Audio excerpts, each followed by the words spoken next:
In the dead of night, beside a freshly sealed marble tomb in the hills of Thessaly, the strongest man who ever lived stood hidden in the shadows, waiting for death himself to arrive.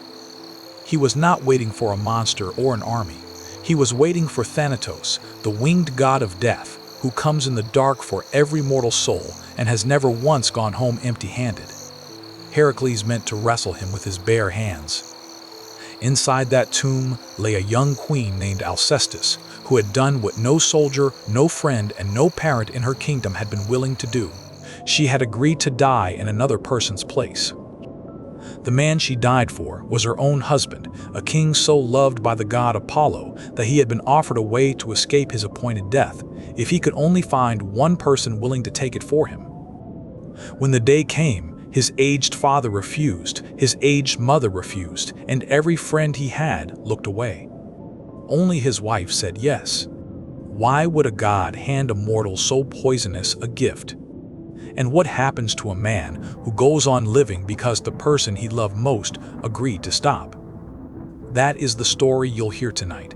The kindest king in Greece, the quiet courage of Alcestis, and the night Heracles fought death at the door of a tomb. If you enjoy these stories, take a moment to subscribe. It truly helps this channel, and tell me in the comments which myth you'd like next. Now settle in, and let's begin years earlier, with a god in exile tending another man's cattle. Years before that night, the god Apollo had been sentenced to a punishment almost unheard of among the immortals. In grief and fury over the death of his son, he had killed the Cyclopes who forged the thunderbolts of Zeus, and for that offense the king of the gods stripped him of his glory and sent him down to earth for a full turning of the year to live as a servant, a common herdsman, in the household of a mortal man. The mortal chosen was Admetus, the young king of Pherae in Thessaly. And here the story takes its first surprising turn, because Admetus treated the quiet stranger in his fields with unfailing kindness, giving him honest work and honest rest, speaking to him with respect, and asking no more of him than he asked of any man in his service. Under the herdsman's care, the flocks of Pherae flourished until every cow bore twins, and when the year of servitude ended, the god rose up out of the farmyard dust in his true shining form and made the astonished young king a promise: such kindness would not be forgotten. Apollo kept that promise almost at once.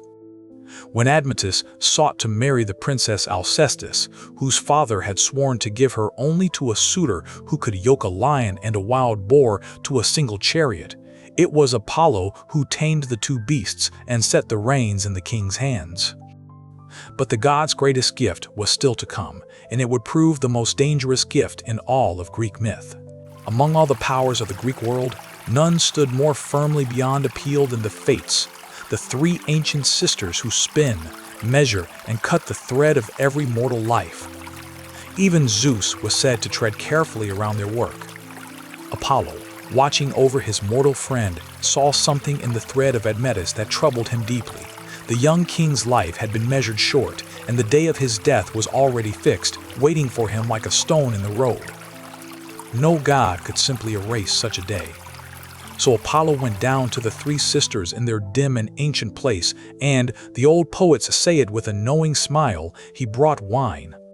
He poured for them, flattered them, eased them into warmth and good humor, and before the evening ended, he had drawn from the Fates a concession that no one, mortal or god, had ever been granted before. When the appointed day arrived, Admetus would be allowed to live if, and only if, another mortal freely agreed to die in his place. A life was owed on that day. The sisters ruled it did not have to be his. Apollo carried the news to Pherae like a triumph, and Admetus received it like one, and for years the young king walked with a lightness few mortals ever know. What neither god nor king paused to ask in that first bright moment was the question hiding inside the gift. Who, when the day actually came, was going to volunteer? For years the bargain lay quietly over the happy house of Pherae, half forgotten, like a sword hung high on a wall. Admetus ruled well and was loved for it. Alcestis bore him a son and a daughter. The halls rang with guests, because no king in Greece kept a warmer or more generous table. Then, on an ordinary morning with no warning in it, Admetus fell suddenly ill and knew that his appointed hour had come round at last. Now the bargain showed its true face. Death would claim him unless someone else stepped forward, and so began the quietest, most terrible errand of the king's life, asking. One by one he went to his friends, and one by one, with grief and shame, they looked away. The old servants who had known him since boyhood turned aside as well. At last he went to the two people whose lives were already burning low, his father and his mother, both stooped and white with age, certain that a parent with so few winters left would surely spare the last of them for a son. The refusal that cut deepest came from his father. The old man loved him, he said, but the light of the sun is sweet even to the old, and no one owes their dying to another. He had given his son life and a kingdom, and that debt was paid in full. From his mother came the same answer. And in the hollow silence that followed, one quiet voice finally spoke. Alcestis, his wife, standing in the doorway, said that she would do it. No spectacle attended what Alcestis did next, and that is part of why the Greeks never forgot it. On the morning of the appointed day, she rose early, bathed, and dressed herself in clean white robes as if for a festival, and moved through the palace, setting things gently in order. At the hearth she prayed, not for herself, but for her two children, that the boy might grow into a good man and the girl might one day be a happy bride. In the bedchamber she stood a long moment beside the marriage bed, and there, alone, the old poets say her composure finally broke, and she wept for the life she was laying down while still young enough to love it. Then she dried her eyes and went out to her family with a calm face. Of her husband she asked only one thing in return for everything, that he never set another woman over her children in her house. Admetus, weeping, promised her far more, no more feasting, no more music and mourning for as long as he lived. Through the afternoon she grew paler and lighter, like a lamp running low, and by evening she lay in his arms with her children's small hands folded into hers, saying her goodbyes while her voice grew quieter. The great house fell silent, room by room, the servants standing still in the corridors, until at last there was no sound anywhere at all, and the Queen of Pherae slipped gently away. Death had come to Pherae on the appointed day, and had not left empty-handed after all. So Admetus lived. The bargain had worked exactly as promised, and that was the horror of it. Walking out of the room where his wife lay, he found himself standing inside a future she had purchased for him, and within hours he discovered that he could not bear the price of it. Everywhere, the house spoke of her. Her loom stood by the tall window with its weaving half finished. Her seat faced his at the long table. Their children cried for her in the night and could not be comforted. The king, who had feared death above all things, now said aloud, the old telling records it, that his wife had received the better portion after all, because the dead feel nothing, while he was condemned to wake every morning inside the ruin of his own rescue. There was shame in it too.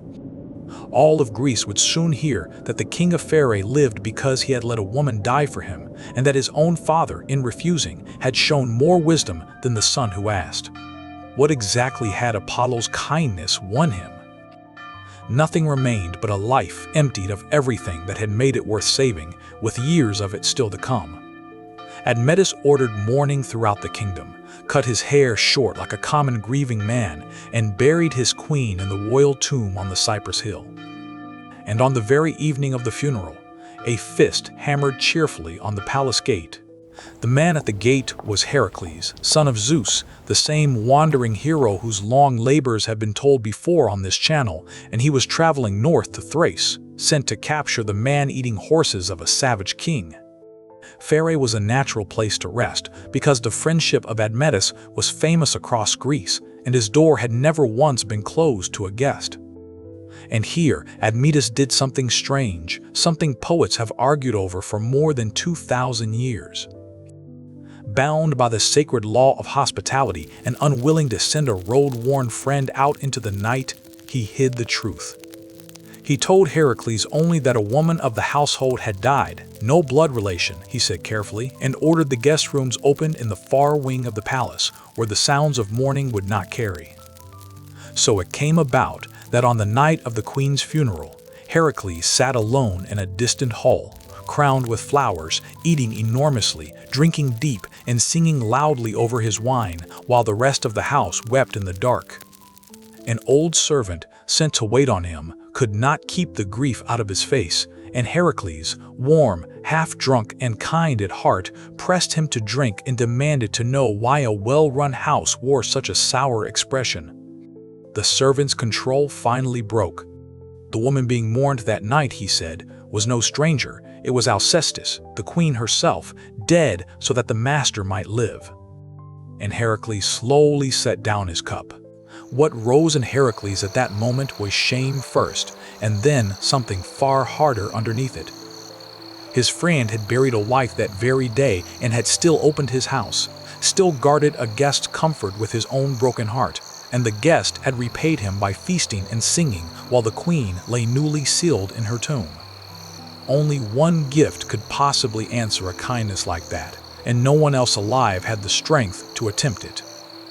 Heracles put off his crown of flowers, took up the lion's skin and the great club, and walked out of the palace into the night alone, not down to the road, but up the long hill to the royal tomb among the cypress trees. There he hid himself beside the doorway and waited, utterly still, while the moon climbed and the offerings of honey and wine sat untouched on the threshold.